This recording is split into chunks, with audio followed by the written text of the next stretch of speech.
Hi guys, welcome to my YouTube channel. आज हम एक न्यू मानव एक्सप्लेन करने वाले हैं और इस कहानी में जो हमारी फीमेल लीड होगी ना, वो एक विलेनिस होगी, लेकिन वो बड़ी काइंड हार्टेड होगी।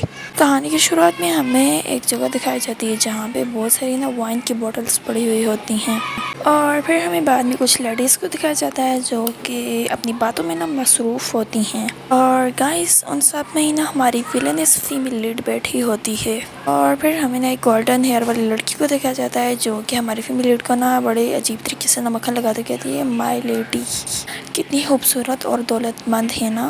और फिर हमें देखा जाता है हमें हमारी फीमेल लीड को जो कि ना वाइन के गिलास पकड़ी होती है और वो फिर से बकबक की जा रही होती है। वो लड़की कह रही होती है, ओह माय गुडनेस, आपको तो दुनिया में कोई फिक्र ही नहीं होती होगी माय लेडी। और फिर हमें हमारी विलेनियस फीमेल लीड का नाम बताया जाता है। हमारी प्यारे से विलेनियस फीमेल लीड का नाम होता है चेरालाइस एलिजाबेथ दी ड्यूक डॉटर, मतलब वो ना एक ड्यूक की डॉटर होती है। और फिर वो जो गोल्डन हेयर वाली गर्ल होती है ना, वो कहती है, ओह मैंने गलत कह दिया, आपको ज़रूर होती होगी ना, मतलब वही सब कुछ। जो लड़की बकबक कर रही होती है ना कि आपको कमी बिल्कुल भी नहीं होती होगी। और व्यूवर्स, मुझे तो लगता है इस लड़की को ना हमारी फीमेल लीड से ना जलन हो रही है। और फिर हमें ना इस लड़की की पूरी बात से पता चलती है कि ये ना उसके ना फियांसे के बारे में बात करी, हमारी फीमेल लीड के फियांसे के बारे में। और ना फिर हमें दिखा जाता है कुछ दो बंदे होते हैं ना, वो ना कह रहे होते हैं कि हाँ हाँ मैंने सुना था कि वो दिवालिया हो गए हैं मुकम्मल। अब सिर्फ और सिर्फ इनके पास ना एक बंजर ज़मीन ही बची है और वहाँ पर ना हर वक्त राक्षस आते रहते हैं और वो सब लोग ना ऐसे बदतमीज़ी की तरह बातें करते रहते हैं। और मैं ना हमारी फीमेल लीड बैठी होती है जो कि इन सब की बातें सुन रही होती है। और फिर वो सब लोग कह रहे होते हैं ना, अगर वो तलवार भी नहीं चला सकता तो वो क्या करता है। फिर दूसरी लड़की थी, ओ माई, अच्छा है कि इसका खूबसूरत चेहरा तो है ना। और फिर तीसरी लड़की कहती है कि वो फिर भी हमारी लड़की के लिए नाकाफ़ी है। इन सब बदतमीज़ लोगों की बातें सुन सुन कर ना हमारी फीमेल लीड ना गुस्से से ऊपर खड़ी होती है अपने मतलब सोफे से।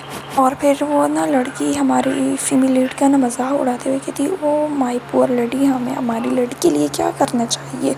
और फिर हमें ना हमारी फीमेल लीड को देखा जाता है जो कि इतनी ज़्यादा गुस्से में आ चुकी होती है ना कि वो गुस्से में ना उस लड़की के ऊपर ना अपनी वाइन को ना उड़ेल चुकी होती है, मतलब उसके ऊपर डाल चुकी होती है। ये मंजर देख कर ना भाई आसपास की जो लेडीज़ होती है ना वो तो घबरा जाती हैं और वो जो लड़की होती है वो कहती है, ओ माय लेडी, मतलब उसके मुंह में ना वाइन जा रही होती है। और फिर हमारी फीमेल लीड ना वाइन डालना बंद कर देती है और कहती है कितना अजीब है। और हमें हमारी फीमेल लीड की बारी आवाज़ से पता चल ही रहा होता है कि वो कितनी ज़्यादा ना गुस्से में है। फिर हमारी फीमेल ना बड़ी भारी आवाज़ में कहती है, मेरे फियांसे की मेरे सामने ही वाज़ह तौर पर इंसल्ट की जा रही है। फिर मुझे ऐसा क्यों लग रहा है जैसा तुम सब लोग मेरा भी उसके साथ साथ मजाक उड़ा रहे हो। हाँ व्यूअर्स, आपको हमारी फीमेल लीड का चेहरा देखकर तो साफ साफ पता चल रहा है कि हमारी फीमेल लीड हद से ज़्यादा गुस्से में है।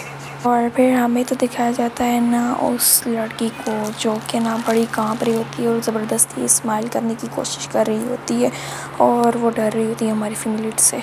और फिर हमारी फीमेल लीड कहती है, तुम्हारी हिम्मत कैसे हुई मेरे फियांसे की बेइज्जती करने की जिससे मैं प्यार करती हूँ। और फिर वो ना एकदम से ना ग्लास नीचे फेंक देती है वाइन का।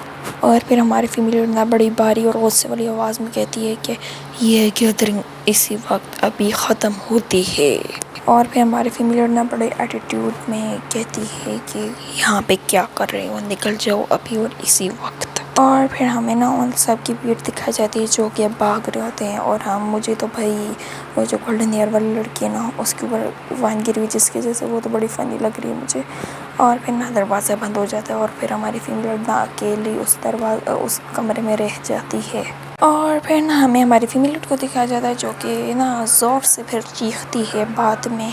और फिर हमारी फीमेल लीड ना एकदम से ना बेड पर गिर जाती है और वो फिर बड़े ना फ़नी तरीके से कहते हैं, मैं मुझे उल्टी आने वाली है, मैं उल्टी करने वाली हूँ। और फिर हमारी फीमेल लीड ना बड़ी फ़नी सा चेहरा बनाते हुए रोते हुए अपने माइंड में सोचती है कि ये तो बहुत बड़ी नाइंसाफ़ी है। असली वाली चेरालाइज तो चाहे कितनी भी शराब पी ले उससे नहीं चलती थी शराब। तो फिर जब मैंने इसकी बॉडी को पोजेस किया तो मेरी ये वाली आदत मेरे साथ क्यों आ गई कि मैं शराब को बर्दाश्त नहीं कर सकती थी। और फिर हमें हमारी फीमेल लीड की पिछली लाइफ की कुछ मतलब यादें दिखाई जाती हैं, जहाँ पे हमारी फीमेल लीड ना मोबाइल यूज़ कर रही होती है। और फिर हमारी फीमेल लीड ने पिछली ज़िंदगी में सोचा था ना कि वो ना उसका फ्यूचर बहुत ही अच्छा होगा, फूलों की सेज की तरह बिल्कुल। क्योंकि हमारी फीमेल लीड ने ना क्रप्टो में ना एक जैकपॉट लगा लिया था। और फिर हमारी फीमेल लीड ना मोबाइल को देखकर सोच रही थी वाह इसमें कितने ज़्यादा ज़ीरो हैं। और हमारी फीमेल लीड के मोबाइल पर हमें दिखाया जाता है बहुत ही ज़्यादा ना रकम होती है। और फिर हमें पता चलता है कि हमारी फीमेल लीड की जो पिछली लाइफ में होती है ना, उसमें हमारी फीमेल लीड की फैमिली ना किसी हादसे में ना मर जाती है, जिसकी वजह से वो अकेली रह जाती है और अपने पैसे ना किसी के साथ बांट भी नहीं सकती। और फिर हमारी फीमेल लीड ना किसी का दरवाज़ा बाहर से खटखटाती है और कहती है क्या मैं 1 सेकंड के लिए तुमसे बात कर सकती हूँ। वो कहता है हाँ अंदर आ जाओ। और फिर हमें हमारी फीमेल लीड अब बताती है कि जैसे ही मुझे अपने करप्टिव जैकपॉट का पता चला। और फिर हमें हमारी फीमेल लीड आगे बताती है कि मैंने सबसे पहला काम किया अपनी नौकरी छोड़ी। और फिर हमें दिखाया जाता है एक बंदे की शक्ल पे ना हमारी फीमेल लीड रिज़ाइनेशन का ख़त देती है। और फिर हमें ना हमारी फीमेल लीड को दिखाया जाता है जो कि एक सूटकेस घसीट रही होती है। और फिर हमें हमारी फीमेल लीड अब बताती है कि मैं अपनी नई शुरुआत के लिए मैंने अपने माइंडसेट के लिए एक ट्रिप पर निकली। हमारी फीमेल लीड ना बड़ी खुशी से कह रही होती है यहाँ पर तो बहुत ही ज़्यादा लोग हैं। और फिर हमें हमारी फीमेल लीड आगे बताती है कि दुबई के एक लग्जरी रेस्टोरेंट में जाते हुए एक्साइटमेंट से भरी हुई। और फिर हमें दिखाया जाता है कोई चीज़ ना बहुत ही ज़ोर से टूटती है। और फिर हमें हमारी पिंक हेयर वाली फीमेल लीड को दिखाया जाता है जो कि इसकी अब सेकंड लाइफ शुरू हो चुकी है और वो ना एकदम से उठती है और घबरा जाती है। और फिर हमें हमारी फीमेल जो होती है ना वो घबराते हुए कहती है वाह कितना डरावना और रियलिस्टिक ख्वाब मैंने देखा अभी अभी। और फिर हमारी फीमेल लीड के सामने ना एक सिस्टम नोटिफिकेशन आती है और उस पर लिखा होता है मैं गॉड हूँ। और फिर वो गॉड जो होता है ना वो आगे से कहता है मैंने ना अपनी दुनिया की एक गलती ठीक कराने के लिए ना तुम्हें अपनी इस दुनिया में बुलाया है और 1 साल के टाइम लाइन लिमिट के लिए तुम्हें आस्किंग रिमिट से एंगेजमेंट करनी होगी। लेकिन अगर तुम्हारी एंगेजमेंट टूट गई तो तुम मर जाओगी। और अगर तुम इस बॉडी पर कब्जा करते हुए भी पकड़ी गई तो तुम फिर भी मर जाओगी। और अगर तुम इस मिशन में कामयाब हो गई तो तुम्हें वो सारे कॉइन्स में तुम्हें लौटा दूंगा। और फिर हमारी फीमेल लीड हैरानी से कहती है ये क्या है। और फिर वो अपना नाम लेती है चेरालाइस क्वेश्चन मार्क के साथ। और फिर हमारी फीमेल लीड कहती है ये नाम तो बहुत ही ज़्यादा पहचाना सा लग रहा है। और हमारी फीमेल लीड ना एकदम से ना हैरान हो जाती है। और फिर जो हमारी फीमेल लीड होती है ना अपना चेहरा ना मतलब मिरर में देखती है और वो ना थोड़ी सी हैरान हो जाती है। फिर जो हमारी फीमेल लीड होती है ना अपना चेहरा देखकर ना थोड़ी सी शर्मा जाती है क्योंकि वो बहुत ही ज़्यादा ब्यूटीफुल लग रही होती है। और फिर हमारी फीमेल लीड ना बहुत ही ज़्यादा हैरान होते हुए ना अपनी ही तारीफ़ करते हुए कहती है वाह ये कितनी खूबसूरत है। तब खैर अब फीमेल लीड की ये बॉडी हो गई है ना, इसलिए फिर मैं इसके बाद ना इसका नाम चेरालाइस बोलूँगी। ठीक है व्यूअर्स।